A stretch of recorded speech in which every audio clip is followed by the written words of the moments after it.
Garbė Jėzui Kristui. Per amžius amen. Toliau tęsiam savo gyvenimo ir tikėjimo tikrovę ir velytiniam laikotarpį, pasiruošime velytiniam laikotarpį ir ypatingai po Velykų šitas laikotarpis.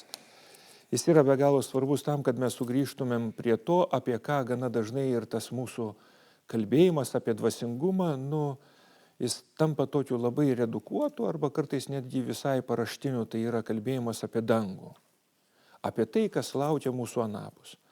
Jeigu, pavyzdžiui, prisiminsim tarybinius metus ar ne, tai vienas iš tų priekaištų tokių standartinių buvo, kad religija tai yra opiumas liaudžiai, kad, žodžiu, teisingumo šitoj žemėje nėra ir tam, kad žmogų pagostum, yra sugalvotos pasakos, kurios tarsi išsipildys kažkur tai ten.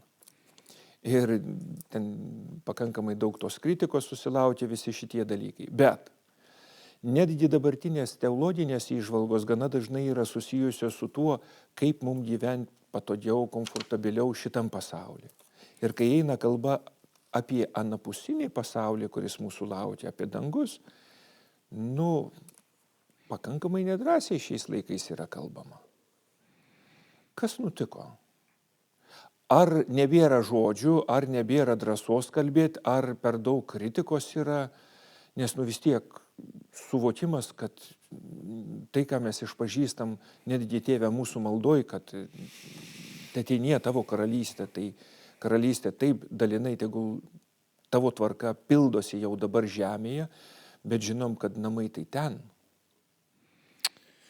Kas dabar nutiko, reiškia, ir mes galim pirmiausia nuo mūsų sakyti, ar ne, reiškia, nuo mūsų dabartinės tikrovės. Kaip taip? Kas atsitiko? Žmogus pradėjo daug geriau gyventi, nori čia įsitaisyti ir, reiškia, nusilpo tikėjimas iš tikrųjų. Tikėjimas į amžinai gyvenimą, kaip į tikrąją tikrovę. Tai čia viena iš priežasčių turbūt turėtų būti ir gal net vienas tokios stipriausių, reiškia, kad tiesiog noriu čia ir dabar komfortiškai įsitaisyti pakankamai. Ir galim gyventi pakankamai ilgai, daugiau ar mažiau.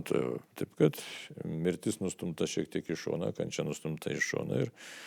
Ir ta dangaus perspektyva, aišku, labai daug čia kitų priežasčių yra.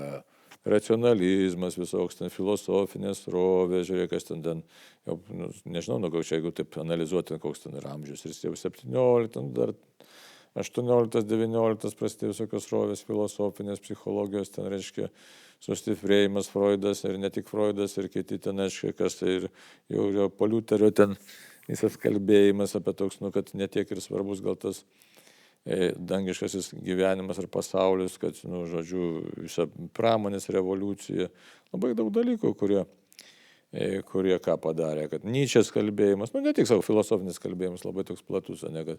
Lieka tik tai čia ir kartais netgi teologinis tas arba dvasingumo kalbėjimas tik apie čia.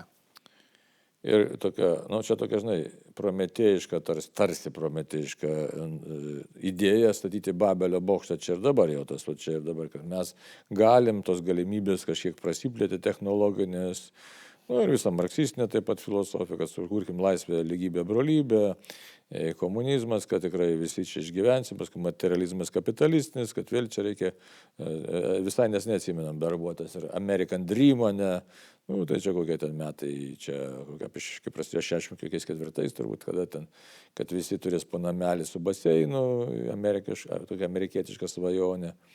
Žodžiu, labai daug dalykų, kurie už jų kas stovi. Mąstymas, nuodėmės stovi, reiškia toks nuodėmingas mąstymas, nuodėmės išlaisvinimas stovi, sakysim, seksualinė revoliucija, taip pat labai stipriai čia labai daug dėmenų.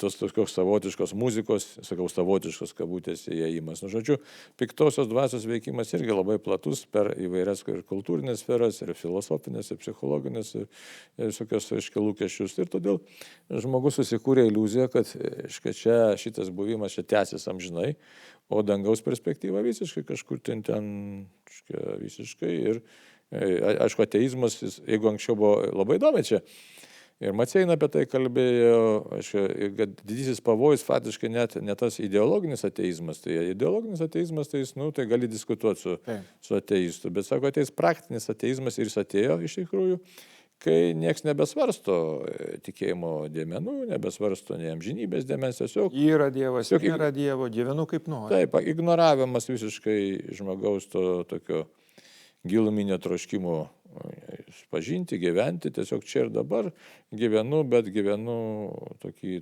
visiškai, galėtume sakyti, gyvulišką ar gyvūnišką gyvenimą, kuriame nėra dvasios dėmens. Tai štai tokios priežastys labai tokios plačios, ne, ir apie tą dangaus karalystę, tai kas tas dangus žmogus, nes jis čia dabar tiek įsiknysęs į žemę, kad žemė ta prasme ne žemės ūkį, bet savo nosį kišęs į žemiškus reikalus, kad tiesiog nėra kada galvoti apie rimtus dalykus, sakytume taip, tol, kol kažkokia bėda neatsitiko. Tai va. Juk, pavyzdžiui, prisikėlimas ir yra, kad mirsim visi žinom, ar ne? Ten galim sakyti, kad bijom tos mirties ir kai artėja ta mirtis, vėl turim kažkokio tai streso. Gerai, mirtis įvyksta, prisikėlimas yra ir tarkim, jeigu taip nutiks, kad vis tik pakliūsim į dangų, bus tas dangus.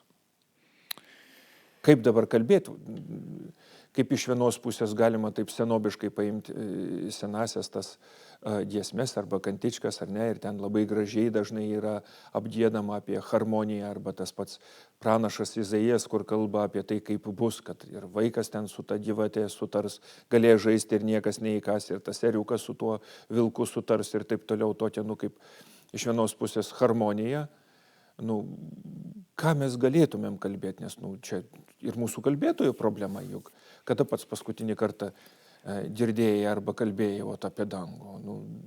Reikėtų gerai pagalvoti. Taip. Gerai pagalvoti, ar ne? Jo, nes Tie einamieji dalykai atrodytų šautėsi dažnesnio kalbėjimo. Ar ne? Pasidarė taip, kad tapo visiškai nebemadinga, netgi gėda, sakyčiau, savotiškai pasidarė, kad kalbėti apie tą, kaip sakysime, apie anapusinį pasaulį. Ne? Dabar, kaip jis dabar vadinasi, anapusinis, kaip pavadina, paskui ten dar kažkaip, tai pasidarė. Anapilin, išeinam Anapilin.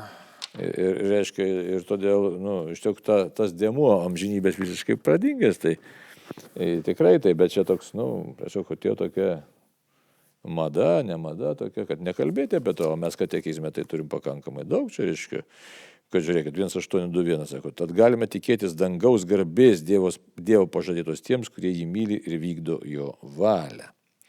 Ir dar labai gražu, bet kuriomis aplinkybėmis kiekvienas privalo puoselėti viltį, kad Dievo malonės padedamas ištvers iki galo ir pasieks dangaus džiaugsmą kaip amžinai Dievo atlygį už gerus darbus atliktus Kristaus maloniai padedant. Gerai. Čia nepaprastai turtingas tekstas, čia viskas sudės. Aš norėčiau sustoti ties dviem dalykais, kurie turbūt visiems ir ypač klausytojams įdomu būtų. Tai, kai kalbam apie tą dangaus karalystės džiaugsmą arba dangaus karalystės garbę, ar ne, reiškia, visada norisi paklausti, o kokio skonio tai yra, reiškia, o koks turinys yra, o ką mes ten darysim, tarkim, ar ne, įvairios, tarkim, pagoniškos, reiškia, interpretacijos, sako, ten bus amžinėjai, kaip čia, amžinėje medžioklės plotai, dar kažkokie, sutapatina su žmogiška veikla, tarkim, ar ne, kad kuo užsiimsim. Kas tai galėtų? Ar mes galim ką nors pasakyti? Ar čia tiesiog tikėjimas sustoja ir pasako, kad taip dangus bus, bet koks čia ir sustoja? Kaip matai, Dievo negalima apibrėžti. Atsakymas yra toks, kad dangus tai yra, reiškia, betarpiškas Dievo regėjimas. Tai betarpiškas. Aš tiesiog galiu pasidalinti iš vaikystės tokį, reiškia, patirtį. Kažkada vartydamas pamačiau, kaip tie senobiniai maldaknygiai buvo atvaizduota, kaip vaikas suklupęs meldžiasi ir ten angelų toks choras, visa kita yra, gieda Dievui. Ir man kaip vaikui pasakė, kad sako, dangui bus taip. Aš taip nuliūdau, galvoju, kaip neįdomu bus, o kur dviratis. Tai čia tokia vaikiška patirtis, ar ne? Ja. Reiškia, bet ir netgi suaugę žmonės, kai mes galvojam, ar ne, reiškia, kaip suvokti, kad tas Dievo artumas džiugina, nes jeigu žiūrėsim į savo patirtį, nuoširdžiai, ar ne, juk kartais netgi maldos patirtis su Dievu yra nepatogi. Reikia melstis, o mums nepatogu melstis. Arba tingisi, kova netgi. Ir tada žmogus klausia, kad jeigu man taip, čia žemėje, pavyzdžiui, dalyvauti pamaldose kartais yra nepatogu, ar ne, kalbėtis su Dievu yra nepatogu. O tai koks džiaugsmas bus, vadinkim, gal kaip tik lygiai toks pat diskomfortas bus ir su Dievu ir ten. Štai čia mūsų pažinimo trūkumas yra, matai, mes turėtume kalbėti apie absoliutų gėrį, ne absoliutų. Nes mes šiam pasaulyje mes tai kalbam apie dalinį gėrį, kad, gėris yra pavalgyti skaniai, gėris yra išsimiegoti, gėris yra bendrauti su savo artimaisiais, ne, tai, toks čia yra dalinis toks dalykas, o kalbam, bet širdis, kaip sako, kaip ir Šventas Augustinas sakė, nerami širdis, kol neatsilsės Dieve tavyje, tai čia išreiškia tą tokį, pačią esmę žmogaus. Aš nenoriu dalinio tik tai gėrio, nes viskas, kas yra dalinis, yra netobula ir praeina. O aš noriu amžinos laimės, tai reiškia, iš tikrųjų realiai, amžinos laimės. Antras dalykas, ar įmanoma amžina laimė šičia žemėje?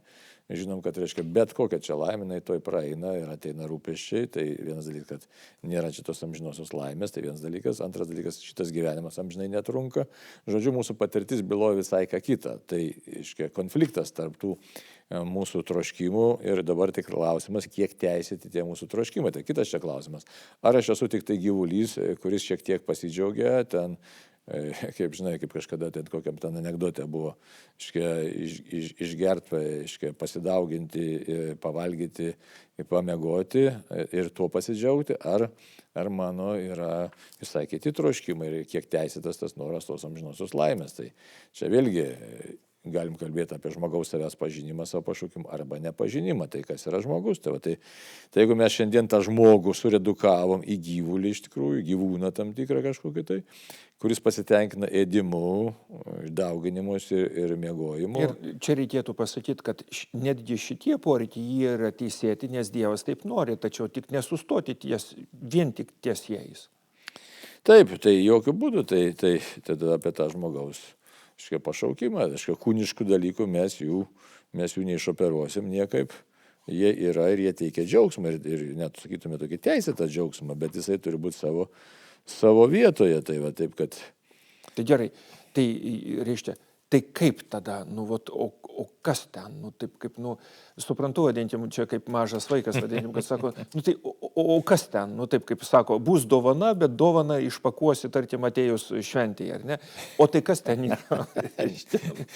Ir tas smalsumas, jis yra žmoniškas, kalba ir eina apie tai, kad... Galima atsiversti, reiškia. Pavyzdžiui, atsiprašau, reiškia, kad kovojam kovas su nuodėmėm, su sunkumais, su kitais dalykais, kaip apaštalas Paulius, kad sako, ir grūmėmės. Ir jeigu tie, kurie grūmėsi, tarkim, ten norėdami laimėti pirmą vietą sporte, ar ne, reiškia, jie ten vargsta, tai mes irgi grūmėmės su viskuo, ar ne?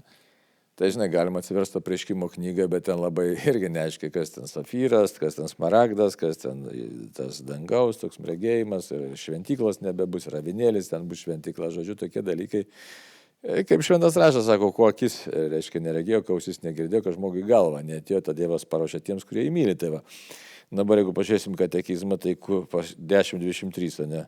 Kurie miršta Dievo malonę kaip jo draugai ir yra tobulai išskaistinti, tie amžinai gyvens su Kristumi. Jie visada bus panašus į Dievą, nes regės į tokį, koks jis yra, ir akis į akį. Čia, aišku, citatos iš Švento rašto. Ir 10:24, ką sako?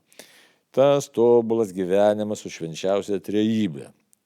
Ta gyvenimo ir meilės bendrystė su ja, su mergelė Marija, angelais ir visais palaimintaisiais yra vadinama dangumi. Dangus yra žmogaus galutinis tikslas, jo giliausių lūkesčių įsipildymas, aukščiausios ir galutinės laimės būvis. Čia labai mes daug atrandame, labai daug pasakyta, apie kurią prasme. Kad tikrai, sakiau, žodis prasmė, ne. Mes turim turėti tokį tikslą, kuris nesudūžta, jeigu mes jo neturim, tai tada tas mūsų gyvenimas tampa toks besiblaškantis, nes visi laikini dalykai mus byloja apie mūsų pačių laikinumą ir tas mus baugina. Tai va, ir čia nori savo galima kabinti makaronus ar ant ausų, ar dar kur nors, ar dar ką nors šnekėti, liaudiškai galima šnekėti, galima labai kvalifikuoti ten teologiškai šnekėti, bet mūsų laikinumas mus visus baugina, aišku, galima apsimesti, kad štai aš čia tik tai nosį į žemę. Ir dabar dabar tos mūsų laidotuvės, žiūrėk, ką jūs pasidariusius, reiškia, žmogus čia numirė, čia visi ten kažkokias skaidrės parodė, žinai, prie to kapo, ant karsto ar ten prie urnos pasėdėjo, greitai palaidojo, maždaug 45 minutės žmogus palaidotas, visi valgė, nevalgė, ten tos pietus įsiskirstė ir tuo baigėsi. Dažniausiai tai būna toks tiesiog pasėdėjimas, masinis pasėdėjimas, be galimybės iš tikrųjų netgi pasimelst. Tai va, tai dėl ko tas vyksta? Dėl kad žmogus jis, nėra to gilesnio mąstymo, nenoras yra, nenoras pripažinti ir kai išgirsti, kas tas dangus konkrečiai, nes, nežinau, matysiu Dievo veidas į veidą, su Kristum būsiu. Labai neinformatyvu. Labai, tai viskas, bet tai dėl ko aš turėčiau kovoti, bet taip yra todėl, kad čia vienas dalykas, kad neinformatyvu, bet yra dar vienas dalykas, kur mes nususę esam, vėlgi nususę patys save, kadangi nėra mūsų normalaus kasdienio dvasinio gyvenimo. Iškai nėra normalios maldos kiekvieną dieną, drąsiai tą galim pasakyti visai Lietuvai, net, sakyčiau, visam vakarų pasauliu, didžiai daliai žmonių, nėra to normalaus tokio dvasinio gyvenimo. Tai nėra ir kelių dalykų, ko nėra. Reiškia, žmogus yra kas protas, valia, jausmai, ne? Ir yra patirtiniai dalykai. Tai žiūrėkit, aš savo proto nemaitinu tikėjimo dalykais ir aš per tai negaunu atliepo, iš tikrųjų nėra jokios tos dvasinio gyvenimo patirties. Ir kaip man kalbėti apie dvasinį pasaulį, apie dvasinį gyvenimą, kai aš, tiesiog net trupinių to neturiu. Įsivaizduoti, kad man dabar kalbėtų apie, gyvenimas Marse. Jau sako, kad kažkas turėtų būti, bet to aš nematau. Tai kaip ten galiu? Galiu prisifantazuoti, kaip Žiulis Vernas kažką tai tokio, ne? Dar kažko, gal daugiau, bet kiek mano protelis išneš, tiek ir išneš. Jeigu gyventume, sakysim, tą dvasinį gyvenimą, ką liudija dykumų tėvai, šventieji, mystikai ir taip toliau, ateina visai kitas, giluminė ramybė ateina, ne? Dievo patirtis, bet, aišku, tai jinai ateina ne kaip pagrindas man tikėti ar netikėti. Pagrindas tikėti yra Jėzaus asmuo. Dievo paties savęs apreiškimas yra vieno trybė, čia yra pagrindas. Mistika yra atliepas, atliepas, kad štai tikrai tai, kur tu eini tuo keliu, Dievas malonėja vienam ar kitam atsiliepti ir įvairiais būdais suteikia. Karts nuo karto leist patirti kažką. Taip, kažką, ramybę patirti, įkvėpimus patirti, dovanas įvairiausias patirti, bet tai čia yra kas yra, tai yra dalyvavimo Dievo realybėje, tokia, realizavimas šiandien yra, ne? Tai Dievas kartais leidžia tą tokį spindulėlį, kad, o šiaip tai mes esam kelyje ir pasitikėdami Dievo einam pas jį, tai leidžia patirti. Ir kai mes neturim jokios absoliučiai patirties, tai mums atrodo, kad to dalyko ir nėra, nereikia. Tuo tarpu jaučiam savo skurdą. Kaip iš to skurdo išbristi, nežinau. Čia tai panašiai gaunas kaip su priklausomais žmonėmis, ne? Sėdžiu prie bonkos, prasigėręs, apsisisiojęs, matau, kad gyvenimas slysta pro šalį. Bet toliau geriu, kadangi, nežinau, neturiu jokios perspektyvos, kaip iš to įsikapstyti, nes nežinau.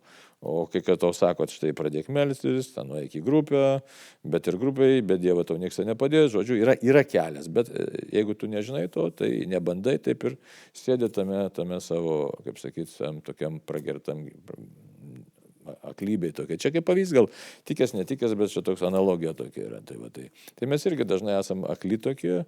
Todėl, kad... Gerai, protas, tarkim, proto nemaitinam, neturim patirties. Kaip su valia tada? Tai valia neapsisprendžia, valia, apsisprendžia už visai kitus dalykus. Apsisprendžia už kalnelius amerikietiškus, už šitą akvaparką, už savaitgalinius šašlykus apsisprendžia. Čia nėra blogi dalykai, bet suprantate, kai nėra tvarkos, ne? Taip. Nėra tvarkos. Jeigu aš kaip jau daug kartų visą visuomenę, jeigu tu mankštos nedarai, to nedarai, tai neatsisakyk rezultato, tai čia nėra tos tvarkos, tai ir jos nėra, tai kai jos nėra, tai ir nėra. Ir tada emocijos ir jausmai, tada nėra ko džiaugtis iš tikrųjų. Dvasiniai dalykai ir nebedžiugina. Juk žiūrėkit, dabar mūsų taip, nieks nebedžiugina iš tikrųjų, nes giluminio džiaugsmo tavo perspektyvos tai nėra. Net jeigu aš, už tai plinta dabar visokia ten kokaino uostymai, ne kokaino ir taip toliau, garinimai, šmarinimai, dėl ko plinta. Tai aš kažkaip tai turiu save pradžiuginti, kažkaip tai, o Bet tai yra tiek primityvų, nes aš turiu tą savo nervų, ten kokias ląsteles, neuronus padirginti, kažkokį savo džiaugsmą susikelti, nes aš kito džiaugsmo nemoku surasti, o perspektyvos tai neturiu. Sakysim, ką man, kad ir žmogus, kol kas jaunas veža, ten verslas, dar kažkas pasiekimai, ten grosiu, kokį koncertą padarysiu, padainuosiu, tu pasirodysiu, bet ateina laikas, kai tu supranti, ir kas toliau. Toks grubus, ciniškas kalbė, ir kas toliau, ir kas iš viso to, ką tu čia darai. Bet tai yra toks, galim sakyti, ciniškas, bet reikia žinot, kinika iš kur kyla, ne? Tai stoikų kalbėjimas, graikų stoikų filosofų kalbėjimas. Jie vadinosi anksčiau kinikai, paskui lotynų kalba atsigalėjus cinikais pavadino. Žodžiu, čia jų visa ta istorija. Tai va, taip, kad labai konkretus toks į kaktą klausimas. Ir kas toliau, kas iš to, kad tu čia darai, kas iš to, kad tu profesorius, kas iš to, kad mokslų daktaras, ir kas. O kam to reikia? Reikia iš tikrųjų, bet jeigu perspektyva yra palengvinti kitų gyvenimą, įprasminti gyvenimą, bet šiaip tai mes visi numirsim. Prie iki mūsų buvusių, kiek milijardai žmonių numirė, imperatoriai, ir etruskai, ir romėnai, ir kaip ten tie Babilonas, ir Egiptas, visi išnyko, mes čia žiūrėjom, kaip tik gražu, kaip buvo. Nieko nebereikia, tai čia irgi perspektyva yra štai. Tai už tai gyventi danguje reiškia būti su Kristumi. Tai vat, kas yra Kristus, kas esu aš ir vėl kas supaprastinti reikia. Kas esu aš ir kas yra Jėzus. Jėzus yra tas, kuris duoda atsakymą. Kaip man pas jį ateiti, labai paprastai. Pradedu melstis savais žodžiais ir nesavais žodžiais, skaitau šventą raštą ir sakau, Dieve, gelbėk mane, nes man reikia būties. Būties, man pačios būties, tai galim taip pasakyti, man reikia gyvenimo. Ir neturiu be tavęs. Ir nieks man duoti negali. Tu man gali duoti gyvenimą. Negali, aš tau negaliu duoti gyvenimą. Niekam, žiūrovam, niekam negalim duoti nieko mes. Mes čia tokiam gyvenam, tokiam miglo iš tikrųjų. Viens kitam pučia miglą, kad neva kažkas kažką tai gali. Nieko mes čia negalim. Kažkiek žmogiškai. Kažkiek, tai žmogiškai, tiek, kiek Dievas leido. Jo, pasirūpinti. Apie tai nekalba, aš kalbu apie pačią būtį, žinai. Taip. Tai jeigu tiesiog apibendrintai kalbėti ar ne, reiškia, taip vėl paprovokuosiu ir pasakysiu, gerai, amžinas džiaugsmas, ir savai žodžiais. Pasakyk taip, kad kažkaip net įdomu būtų siekti to dangaus. Kaip aš tau nesavai žiūrėk, kaip sudėtingai paskaitysiu. Specialiai. 1028 numeris katekizmas. Dėl savo transcendencijos Dievas gali būti regimas toks, koks yra tik tada, kai jis pats atveria savo slėpinį tiesioginiam žmogaus regėjimui ir suteikia tokį gebėjimą. Šį Dievo regėjimą dangišką šlovė bažnyčia vadina palaiminguoju regėjimu. Aš anksčiau vadinam palaimintuoju, bet palaiminguoju vadinam. Tai va. Ir kas, ar citata čia tokia yra, reiškia, Švento Kiprijono Kartaginiečio, kokia bus garbė ir linksmybė, kai tau bus leista išvysti Dievą, būti taip pagerbtam, kad draugė su viešpačiu Kristumi savo Dievu galėtum dalytis išganymu ir amžinosios šviesos džiaugsmu, draugė su teisėjaisiais ir Dievo draugais džiaugtis dangaus karalystė, nemirtingumo palaima. Kiprijonas jau šiek tiek kažkaip gal aiškiau pasakė, jeigu greit paskaičiau. Jau tas žodis linksmybė, tarkim, ar ne, mums jau toks paprastesnis suvokiamas žodis, kuris arčiau, tarkim, būtų mūsų patirties. Tai va, tai o čia kalbėti tikėjimo kalba, tai kas dar, aišku, reikia kalbėti, matai, apie amžiną gyvenimą dažnai kalbam ignoruodami kūno, ne, tai iš tikrųjų dar tikim kūno prisikėlimą, reiškia, aišku, su žmonėm neretai kalbam ir daug kas sako, ką man tas kūnas reikalingas, pavargau aš tam kūne, žinai, dulėjimas, senėjimas, skauda ir taip toliau. Problemų priežastis. Geriau jo siela išėjo pas viešpatį, mes čia turim tą tokį dualizmo, netokį kalbėjimą, bet jis labai gajus ir normalioj liaudės sąmonėje, ta prasme, normalioj kasdieniai. Ir jis gajus yra, tai ir man tokių minčių, tai ką man tas kūnas reikalingas, Dieve, pasimk pas save ir bus gerai tenai, žinai. Bet Dievas turi savo planą, tai tikim dar ir kūnų prisikėlimą, tas kūnas jau bus toks, kaip reiškia Jėzus, kad atėjo ir kodėl kam to reikia, mes irgi nežinom, tiesiog tokia yra Dievo valia ir matyti tai bus labai gera, tai va, taip, kad čia lieka vis tiek. Nori ar nenori tas amžinybės dėmuo, bet jis susijęs su tikėjimo slėpiniu, čia nieko nepadarysi, tai čia taip yra. Tiesiog tenka, Kaip pasakyti. Tiesiog, vis dėlto suprasti, kad esu ribotas ir tik tai tu, Dieve, esi mano atsakymas. Jo ir Dieve, duok mums dangaus troškimą, duok kažkokiu būdu prakalbink tą mūsų širdį, kaip ir pats taikliai pasakėjai, kad tarp kasdieninių tų rūpesčių ir patirčių tikrai, ta amžinybės perspektyva, tas dangus iš tikrųjų kviestų, šauktų, trauktų, net neįsivaizduoju kaip įžodinti, ar ne?